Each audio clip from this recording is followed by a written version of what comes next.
मित्रांनो, नवरात्रीच्या पवित्र दिवसात जर घरी गोम दिसली तर समजा तुमच्या सोबत काहीतरी असे होईल ज्याची तुम्ही कल्पनाही केली नसेल।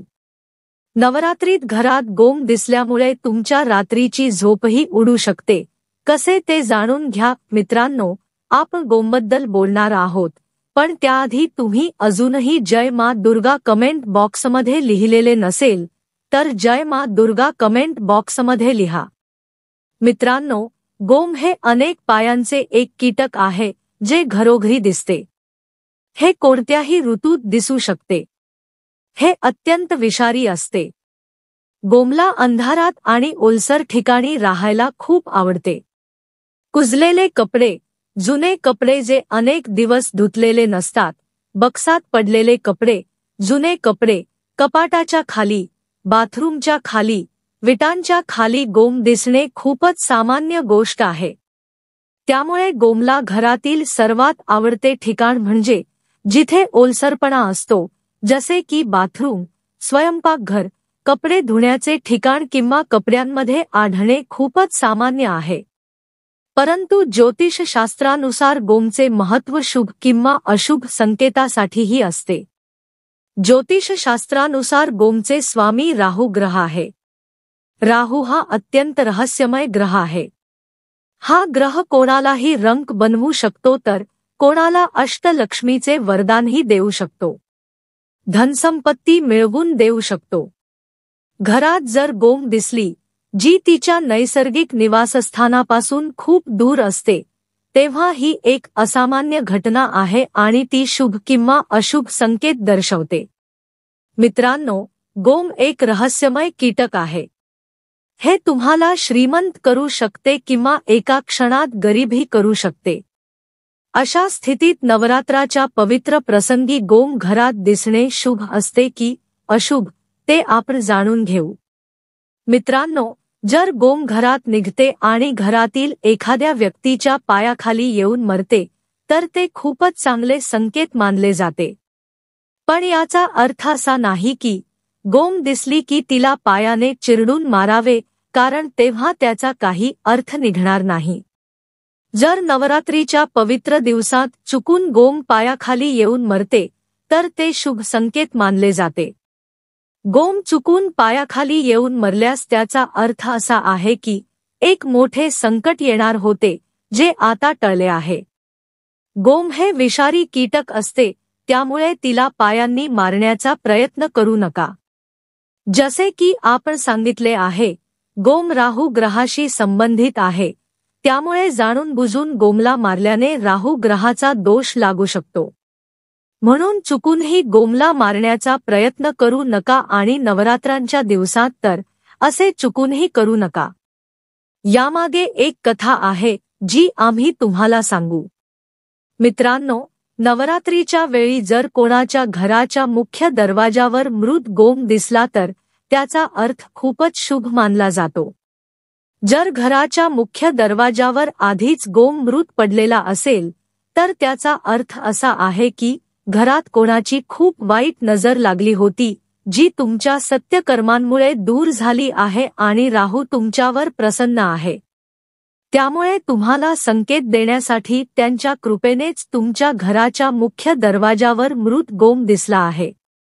जेव्हा कोणाची वाईट नजर घरावर पडते तेव्हा घरातील गोष्टी बिघडू लागतात। जसे घरातील लोकांचे आपसात भांडणे किंवा उत्पन्नाच्या तुलनेत खर्च जास्त होणे। हे सर्व वाईट नजरेचे एक संकेत आहे। जर एखाद्या व्यक्तीला घराच्या बागेत गोम दिसला तर याचा काही अर्थ नसतो, कारण बाग ही गोमचे नैसर्गिक निवासस्थान मानले गेले आहे आणि अशा ठिकाणी गोम दिसणे एक सामान्य गोष्ट आहे।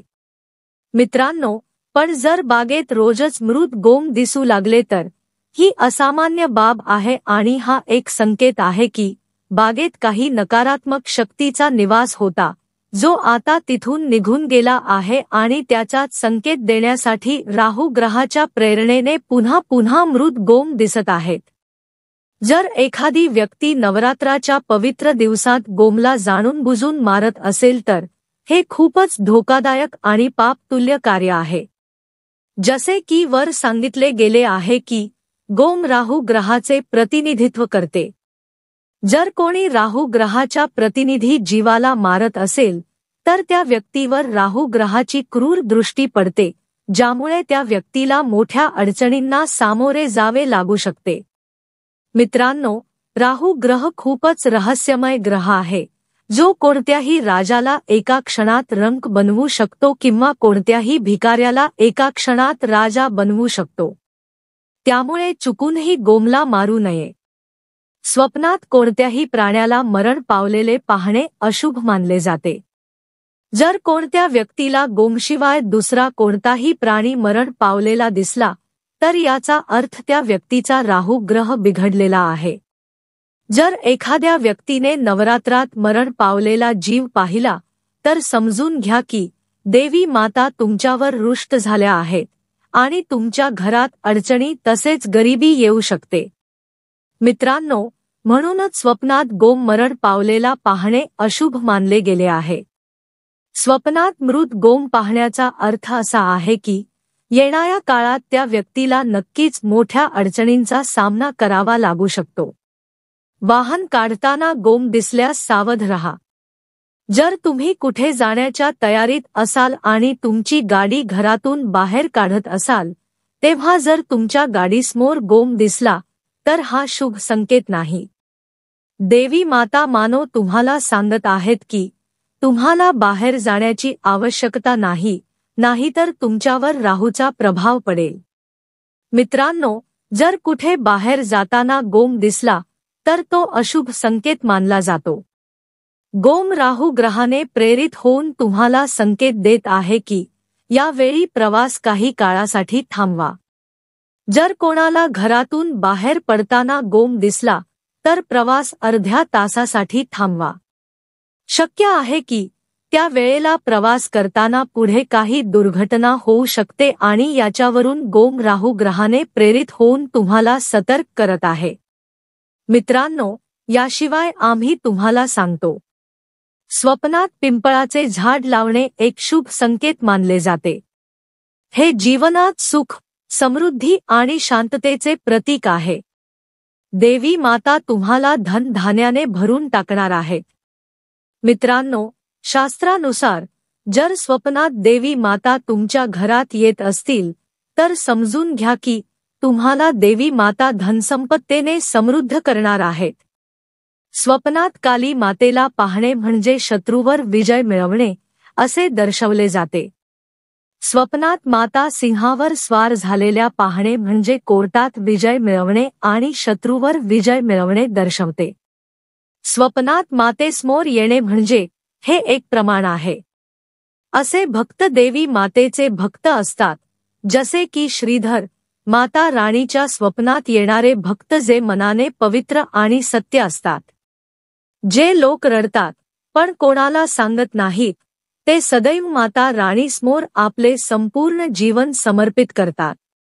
असे भक्त सच्चे मनाचे असतात आणि माता यांच्या हृदयात वास करतात। मित्रांनो, माता यांच्या सच्च्या भक्तीचे वर्णन आज आपण करूया। चला तर मग जाणून घेऊया। पहा, ज्या भक्तीत धनाचा लालच वाढतो, ज्या भक्तीत माता प्रति मोह कमी होतो आणि जो व्यक्ती माता समोर आपला रडणेच रडतो आणि हृदयात लालच भरलेला असतो, तो भक्त मूर्ख असतो। मित्रांनो, जो भक्त सच्च्या मनाने माता यांना पुकारतो, सच्च्या हृदयाने माता राणीला पुकारतो, तो सदैव देवी मातेच्या हृदयात आपला स्थायी निवास बनवतात। सच्ची भक्ती म्हणजे काय? सच्ची भक्ती म्हणजे ती जी लालचाच्या पलीकडे असते, जी धनाच्या पलीकडे असते। जो लालच मातेला प्रसन्न करण्यासाठी निर्माण होतो त्यालाच सच्ची भक्ती म्हटले जाते। सच्ची श्रद्धा म्हटली जाते। जर ज्या भक्तीत मातेला प्रसन्न करण्यासाठी लालच येत असेल, माता यांची कृपा, माता यांचे आशीर्वाद आणि त्यांचे लाडके पुत्र बनण्याचा लालच निर्माण होत असेल तर त्यालाच सच्ची भक्ती म्हटले जाते। धन्यवाद। जय मां दुर्गा।